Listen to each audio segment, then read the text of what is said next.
Nel 2002, appena sono stato eletto consigliere alla provincia, ho subito il taglio delle gomme della macchina, quindi già anche una sorta di intimidazione di ritorno. Io vengo da una cittadina, Cittanova, dove negli anni della mia adolescenza c'è stata una faida atroce. E allora, dai morti ammazzati che vedevo per strada, io sono stato aiutato a riflettere e a capire perché quei morti ammazzati. Negli anni 70 la mafia ha trovato altri percorsi, altri obiettivi, quelli degli appalti pubblici, quello del traffico della droga, per poter rinnovare il suo modo di essere e cercare di creare consenso attraverso anche una politica che badava solo a fare dei soldi e non guardava ai riti arcaici precedenti.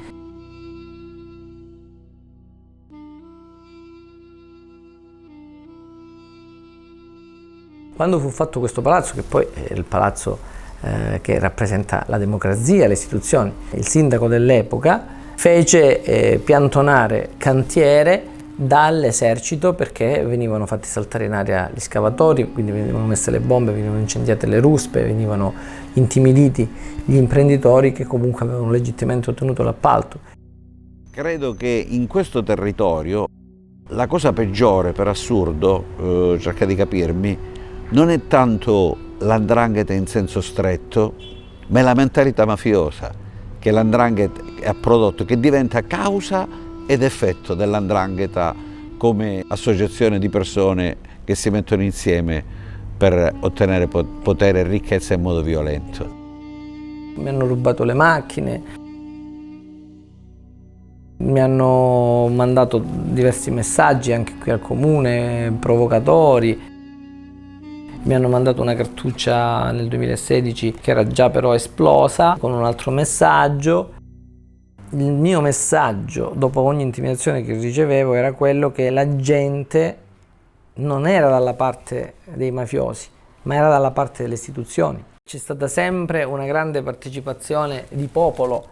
Il nostro è un voto che certamente è un voto per Polistena, per la città, un voto contro le mafie, un voto per la scuola pubblica, un voto per la sanità pubblica, un voto per il diritto alla salute, un voto per le case popolari, un voto che rappresenta e interpreta la volontà dei cittadini di Polistena e del suo popolo che ci ha sempre dato fiducia. La battaglia contro le mafie è anche una battaglia ideologica, non è solo una battaglia a parole, cioè uno deve sentire quello che fa. Per me la lotta alle mafie è una battaglia laica, ma una battaglia che però mi ha visto anche condividere con pezzi della società civile, le reti di solidarietà, l'associazionismo,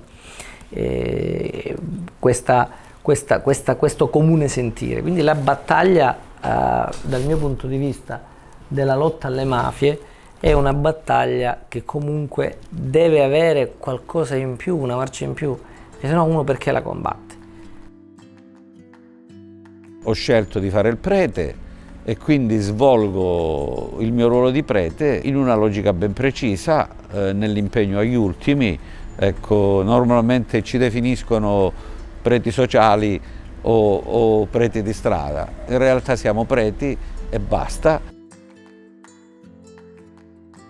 Noi ci sforziamo appunto di fare chiesa in mezzo alla strada, in mezzo alla gente. La mia caratteristica è questa: far arrivare la gente in chiesa. L'Eucaristia è l'assemblea di tutti e ci sono rappresentate tutte le categorie, ma l'Eucaristia ha senso se tu poi vivi la tua vita evangelica nella piazza, tra la gente che soffre, nelle case delle persone, no?